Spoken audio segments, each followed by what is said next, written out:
It was the kind of sunny Saturday that seemed made for barbecues and family gatherings. Anthony Johnson, a tall, broad-shouldered man in his early 40s, was at the grill in the backyard of his new home, watching over sizzling ribs and corn. His wife, Maria, was nearby, laughing with friends who had come to celebrate their first weekend in Maplewood. For Anthony, this gathering was more than just a social occasion. It was a dream come true, the culmination of years of hard work and dedication. Their new neighborhood, Maplewood, was a peaceful suburb filled with wide, tree-lined streets and well-kept lawns, a picture of calm and order. Anthony, a police captain, had worked hard to give his family this life. And today, he and Maria were looking forward to meeting new neighbors and settling in. Maria set a tray of lemonade on the picnic table and smiled at Anthony, who was waving at a passing neighbor. Their children, Chloe and Lucas, chased each other across the grass, their laughter filling the air. Everything seemed perfect, and Anthony felt a swell of pride. But not everyone in Maplewood shared his sense of celebration. Just down the street, behind a lace curtain, Patricia Wilson stood at her window, watching the Johnsons gathering with a look of growing disapproval. Patricia had lived in Maplewood for nearly 40 years. She had seen families come and go, but something about the Johnsons' arrival felt different to her.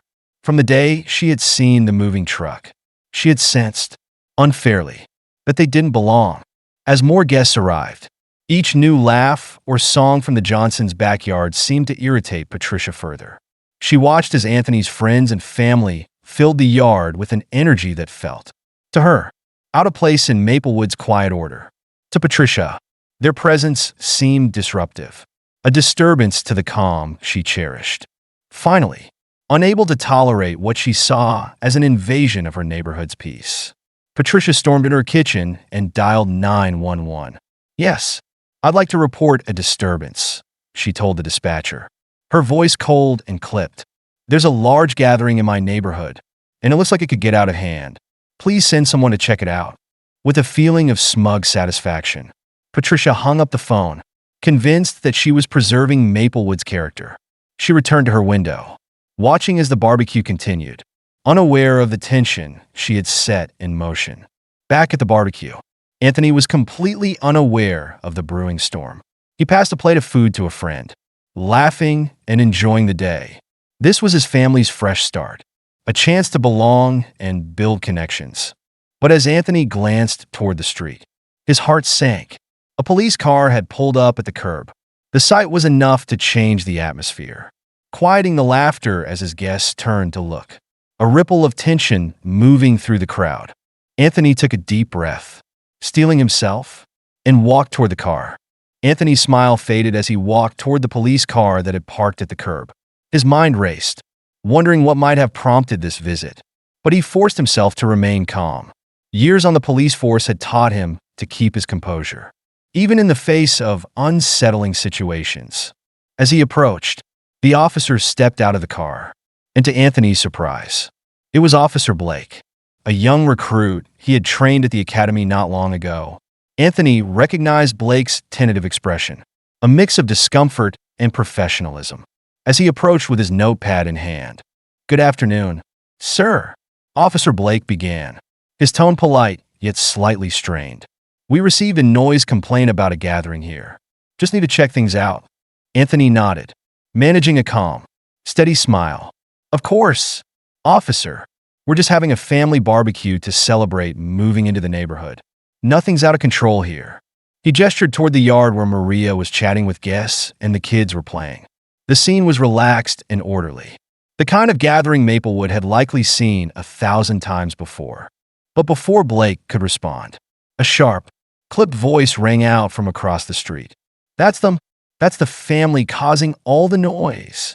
Anthony turned to see Patricia Wilson marching toward them, her face set in an expression of disapproval. Her arms were crossed tightly, and her lips were pressed into a thin, grim line. In that moment, Anthony understood. This wasn't about noise. It was about her discomfort with their presence in the neighborhood. Officer Blake shifted awkwardly, glancing between Patricia and Anthony. Clearly, This wasn't the kind of disturbance he'd expected to deal with. But Patricia's gaze was unwavering, her eyes narrowing on Anthony as though she had something to prove. "This is a quiet neighborhood," she said, addressing both the officer and Anthony. "We don't need loud music, children running around, and crowds disrupting our peace." Her words dripped with disdain, her tone making it clear that she viewed the Johnsons as outsiders in her world. Anthony clenched his jaw, but he kept his voice calm and respectful. "Mrs. Wilson, we're simply having a family barbecue. The music is low, and everyone's here to enjoy a peaceful afternoon. There's no disruption beyond a few neighbors over." He kept his eyes on her, trying to convey both his patience and his resolve. He knew this type of person well, someone who clung to assumptions instead of truth.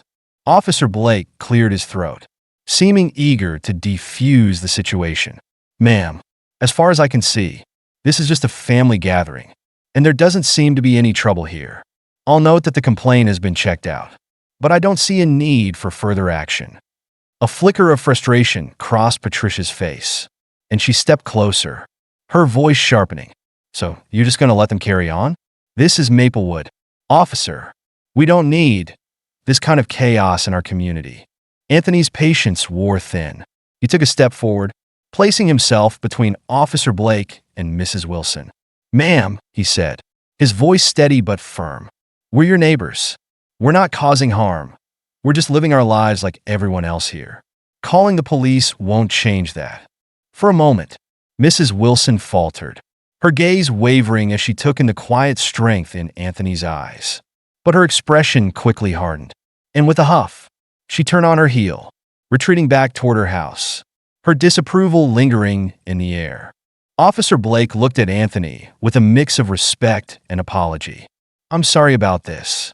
Captain Johnson, if there's anything you need, just let me know." Anthony nodded, giving him a reassuring smile. "Thank you, officer. We'll handle it from here." As Blake returned to his car, Anthony turned back to the yard where Maria was waiting, a concerned look on her face. He took a deep breath, feeling the tension settle in his chest. He knew that Mrs. Wilson's reaction wasn't the end of things. It was only the beginning. But he was determined that he and his family would find their place in Maplewood, no matter the obstacles. The police car drove away, but the atmosphere at the barbecue had shifted. Maria watched Anthony walk back toward her, his face calm, but with a tension in his eyes that hadn't been there before. She gave him a small, supportive smile, trying to ease the weight that seemed to settle over him. "Is everything all right?" she asked softly as he reached her side. Anthony nodded, though his expression remained thoughtful. "Yes, just Mrs. Wilson calling in a disturbance," he said, his voice carrying a hint of irony. "I don't think she was expecting us to stay so calm." Maria gave a quiet sigh, glancing over her shoulder in the direction of Mrs. Wilson's house. Though they hadn't officially met, the woman's piercing glare had been enough to tell Maria what she needed to know. The disapproving glances, the whispered comments from neighbors, they weren't new experiences for the Johnsons. But they had hoped things would be different in Maplewood. "Well, let's not let it ruin our day," Maria said, placing a gentle hand on Anthony's arm. "This is our home too, and we deserve to celebrate just as much as anyone else." With a nod, Anthony agreed, trying to shake off the tension. The barbecue resumed, the music and laughter gradually returning as guests tried to recapture the warmth of the afternoon. But the shadow of Mrs. Wilson's disapproval lingered. Anthony couldn't shake the sense that she was still watching, waiting for any chance to cast them in a negative light. Days passed, and the encounter with Mrs. Wilson began to fade into memory.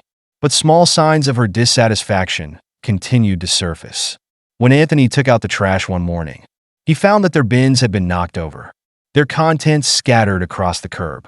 Another day, Maria found a note taped to their front door, one of the neighborhood's welcoming pamphlets, outlining community expectations around noise, cleanliness, and character. It wasn't addressed to anyone specifically, but the timing was too pointed to be a coincidence. Maria tried to brush it off, reminding herself that they'd faced worse in the past. But each small, passive-aggressive act wore on her. Maplewood, which had felt like a safe haven when they first moved in, was beginning to feel less welcoming. The warmth of the community hidden beneath layers of cold judgment. One afternoon, as Maria was picking up Chloe and Lucas from school, she overheard a conversation between two mothers standing near the entrance. They spoke in hushed voices, but their words carried clearly enough. "Did you hear about the new family on Maple Street?" one whispered. "Apparently, they had some big party last weekend. The police were even called." The other mother gasped, covering her mouth. "Oh, really? That's the last thing we need around here. I thought Maplewood was supposed to be quiet." Maria felt her stomach tighten as she ushered Chloe and Lucas toward the car. She fought the urge to confront the women, but she knew it wouldn't accomplish much, no matter how she responded. The underlying issue wasn't just a misunderstanding that could be smoothed over with a conversation. It was about something deeper, something that had nothing to do with noise or barbecues. Back at home, Maria shared the incident with Anthony, who listened quietly, his expression darkening as she spoke. He had hoped that the police visit would be the end of it, but it was becoming clear that Mrs. Wilson's influence had taken root. The passive hostility of a few neighbors had spread, adding a chill to their interactions with people who had initially greeted them with friendliness. "It's like they're waiting for us to slip up," Maria murmured, glancing at Anthony with a worried expression, "to do something that justifies their opinions."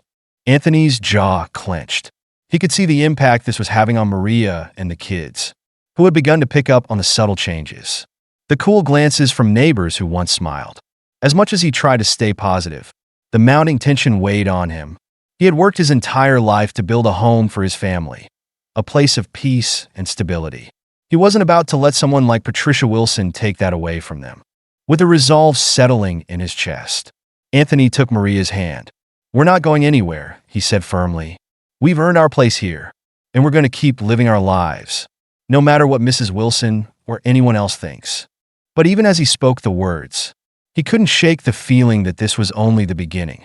The following days were filled with subtle but unmistakable signs that Mrs. Wilson was not done with her campaign against the Johnsons. Word had spread in Maplewood, and Anthony and Maria could feel the cold glances, hear the hushed conversations whenever they passed neighbors on the street. At the grocery store, Maria noticed people exchanging looks, speaking just low enough for her to catch only fragments.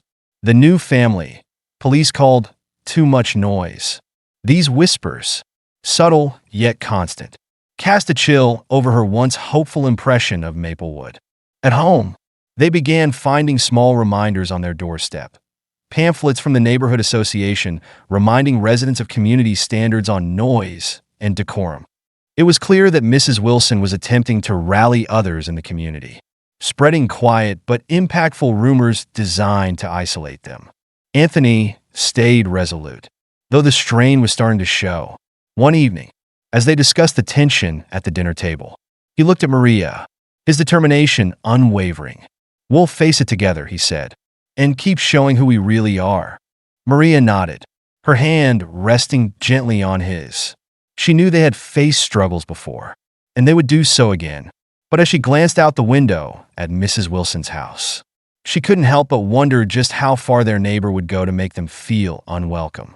Anthony had enough of the quiet hostility. After weeks of enduring Mrs. Wilson's campaign to paint them as troublemakers, he decided it was time to address the issue openly. He approached the town council and requested a spot at the upcoming community meeting. If Mrs. Wilson wanted to make her complaints public, he would do the same, only this time, he'd tell the truth. The night of the meeting, the council chamber was filled with residents. Anthony, Maria, and a few supportive neighbors took seats at the back, feeling the weight of judgmental eyes as they waited. Sure enough, Mrs. Wilson was one of the first to speak, with her voice sharp and unwavering. She accused the Johnsons of disrupting Maplewood's peaceful character, making them sound like they'd brought chaos into the community. When it was his turn, Anthony walked to the front, his tall frame commanding attention. He introduced himself, then spoke calmly and clearly, explaining the reality of their family barbecue and the series of misunderstandings that had followed. "We came to Maplewood to build a future for our family, just like anyone else," he said, We're not asking for special treatment, only respect." A hush fell over the room. The tension Mrs. Wilson had stirred was visible, but a few voices spoke up in support. Diane, a longtime resident, said, "The Johnsons have shown nothing but respect. They deserve to feel welcome here." Even a younger neighbor, Mark, added that he had been at the barbecue and saw no disruption. Mrs. Wilson's face hardened, her eyes narrowing as she watched the community's reactions shifting. For the first time, her grip on the neighborhood's narrative seemed to slip, and Anthony felt a flicker of hope. The council chair nodded, thanking him and the residents who spoke up for a productive discussion. As the meeting ended, many neighbors approached Anthony and Maria with apologies and support, expressing their embarrassment over how they'd allowed one person's prejudices to sway them. As they left, Anthony held Maria's hand tightly, knowing that they had taken an important step forward. They weren't just surviving in Maplewood, they were standing their ground. In the days following the council meeting, the Johnsons noticed a shift in the neighborhood. Neighbors who had once kept their distance began to wave, some even stopping by to introduce themselves and apologize for the cold reception. A few who had remained silent during the council meeting expressed their support in small ways. A quick greeting at the mailbox, a smile in passing. It wasn't grand, but it felt like progress.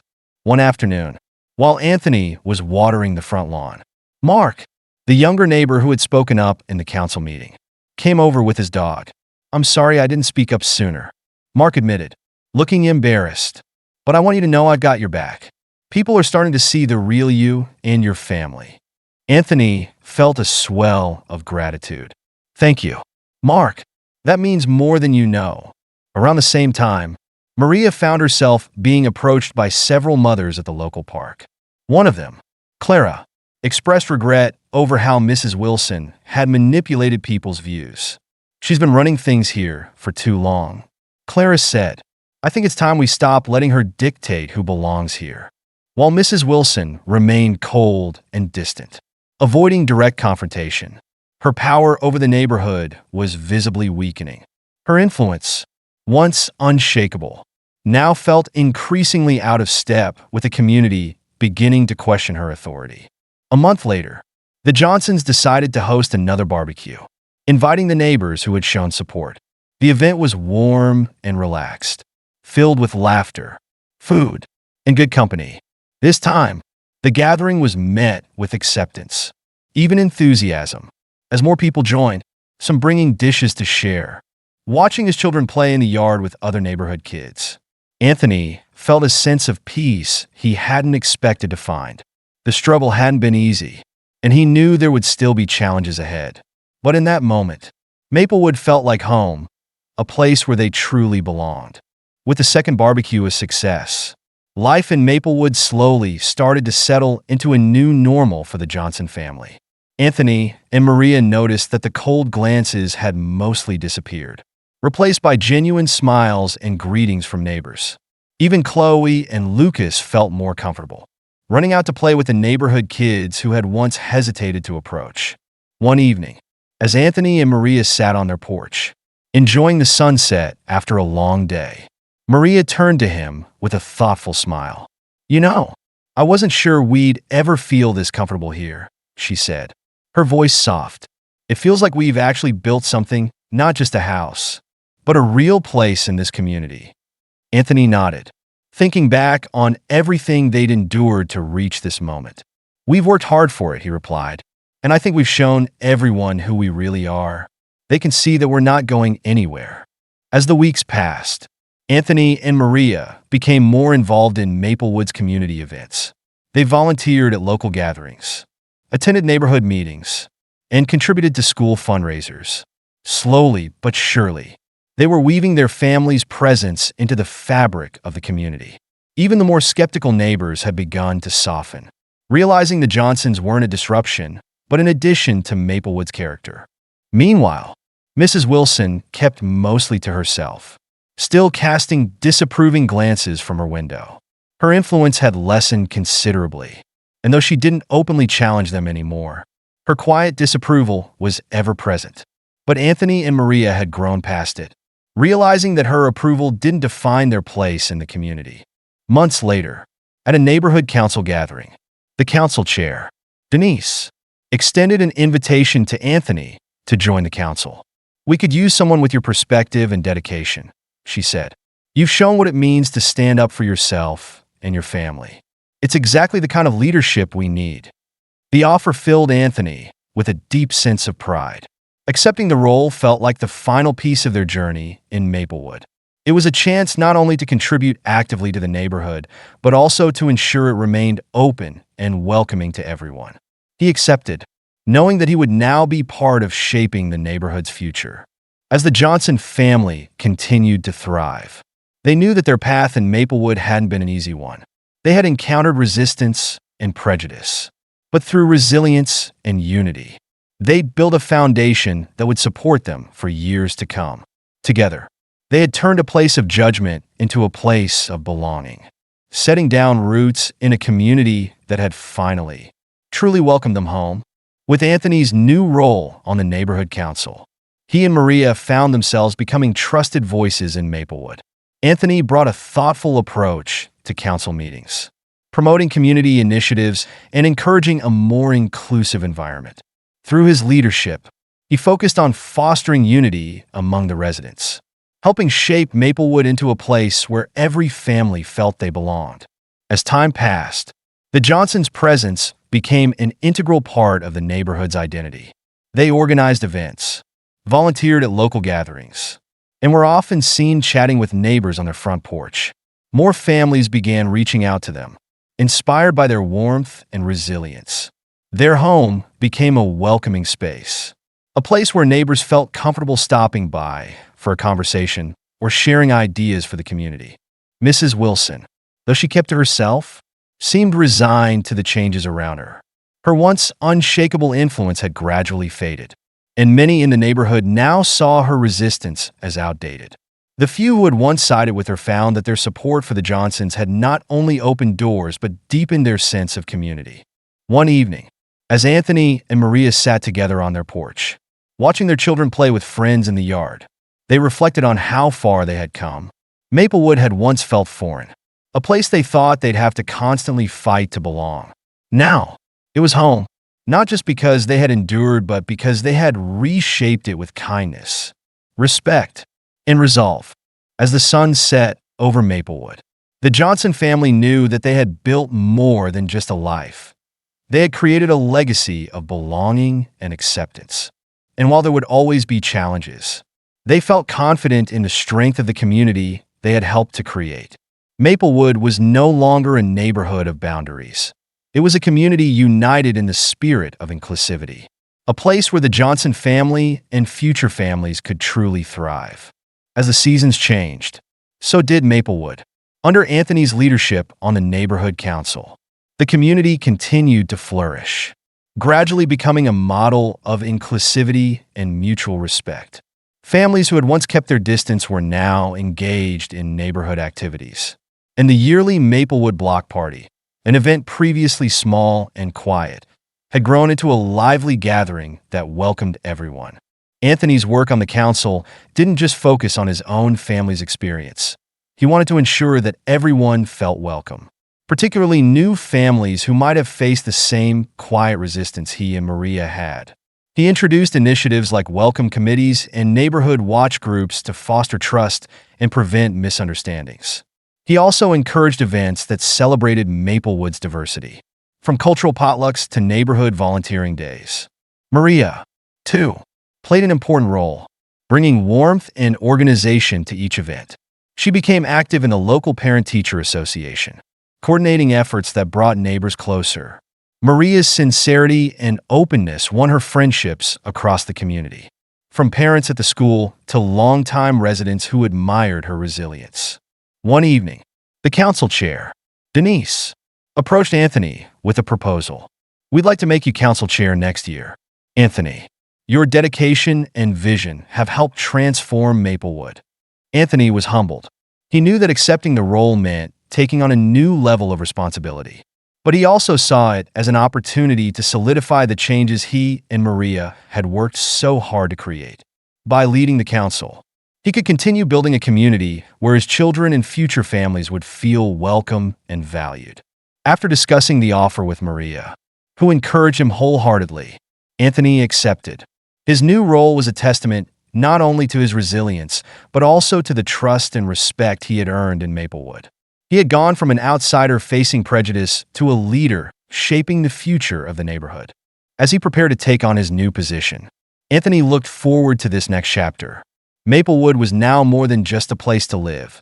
It was a community he was proud to call home, a legacy of belonging that he and Maria had built one step, one conversation, and one act of kindness at a time. Anthony's new role as council chair marked a transformative moment, not just for him, but for the entire community of Maplewood. With Maria by his side, he began laying out a vision for the neighborhood's future, one where kindness and inclusivity weren't just ideals, but the foundations of their shared space. Together, they organized welcome events for new families, expanded neighborhood outreach programs, and created spaces for open dialogue among residents. Under their guidance, the community saw remarkable growth. Events like the Maplewood Cultural Festival, a celebration of the diverse backgrounds that made up the neighborhood, became annual traditions, bringing families together and fostering a spirit of unity. Maria's idea for Maplewood Neighbors Night took off as well, an evening once a month where residents gathered for a potluck, games, and conversation. The Johnsons' children, Chloe and Lucas, grew up in an environment where their family's journey and struggles became a point of pride.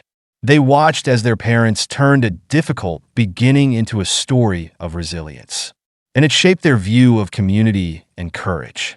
Chloe often volunteered with her mother at school events, and Lucas, inspired by his father's work, began leading projects for younger children, helping to foster kindness from an early age.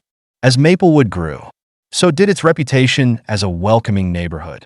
The Johnsons' story spread, encouraging families from all walks of life to consider Maplewood as their new home.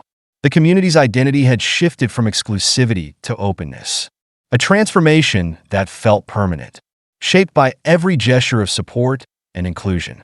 One late autumn evening, Anthony and Maria sat on their porch, watching the neighborhood kids, Chloe and Lucas among them, playing in the park across the street, their laughter filling the crisp air. They reflected on how far they had come, the warmth of Maplewood now matching the warmth they felt within their own hearts. "We've built something beautiful here," Maria said softly, her voice filled with emotion. Anthony nodded, taking her hand. "We have, and it'll be here for others, long after us." As the sun set over Maplewood, they felt a deep sense of fulfillment. Their family had not only found a place to call home, but had also left a lasting legacy of unity and acceptance, a legacy that would carry on with every new family that found belonging in Maplewood. In that moment, they knew their journey had been worth every challenge, every stand, and every single act of kindness that had transformed their lives and their community forever. Over time, Anthony's and Maria's impact on Maplewood grew into something far greater than they had ever anticipated. Their story, shared quietly at first by neighbors and friends, began to spread outside the neighborhood. Soon, other communities took notice, intrigued by how Maplewood had evolved into a haven of inclusion and warmth. The Johnsons were invited to speak at local forums, schools, and even community-building events in neighboring towns, sharing their journey and insights into fostering genuine belonging. With each invitation, Anthony and Maria felt the responsibility and the honor of their journey deepen. They spoke about resilience, the power of kindness, and the importance of open-hearted leadership. Anthony's message was clear.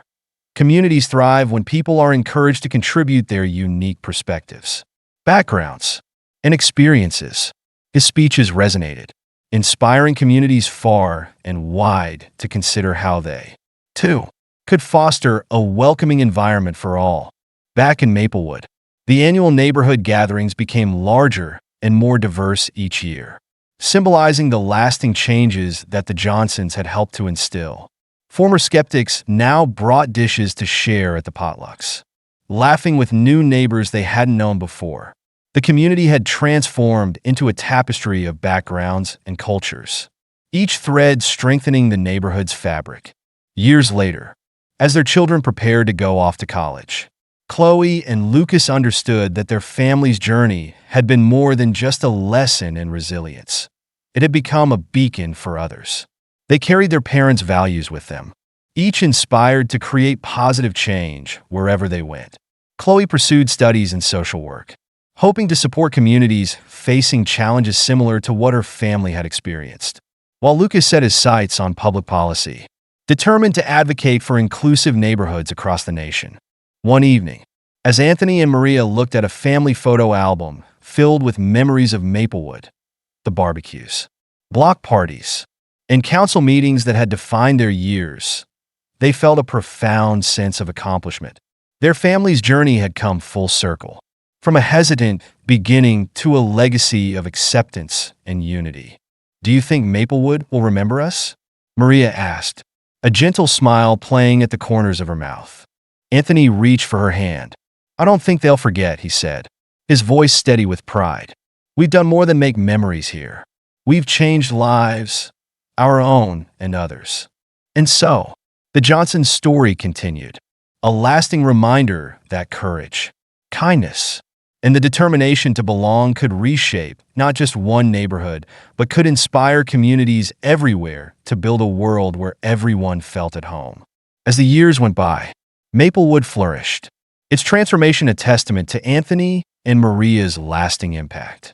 The neighborhood grew into a symbol of unity and resilience, and newcomers often cited the Johnsons' journey as the reason they felt welcome in the community. Families from various backgrounds, each seeking the warmth and acceptance that had become Maplewood's hallmark, settled in, further enriching the neighborhood's identity.